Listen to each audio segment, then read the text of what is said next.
Afaan Oromoo qubee gurguddaa qofa osoo hin taane qubee xixiqqaas ni qaba. Barreeffama tokko keessatti qubee xixiqqaan parsantii 90 ol uwwisanii waan argamaniif sirriitti adda baasanii beekuun filannoo osoo hin taane dirqama nutti ta'a. Viidiyoo kanaan qubee xixiqqaa afaan Oromoo isiniif qabannee jirra. Laayik gochuun simadha. Mana kanaaf haaraa yoo taatanii sabiskiraayib taasisuun maatii ta'a.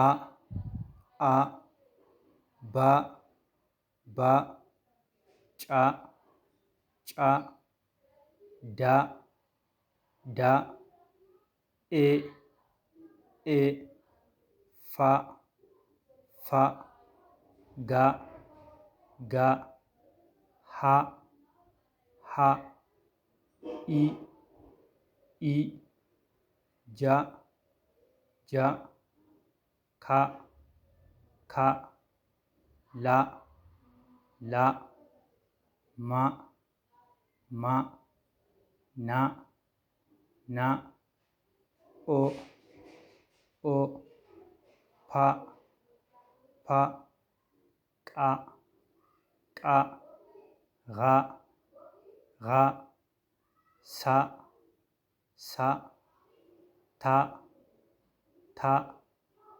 U U Va Va Wa Wa Ta Ta Ya Ya Za Za.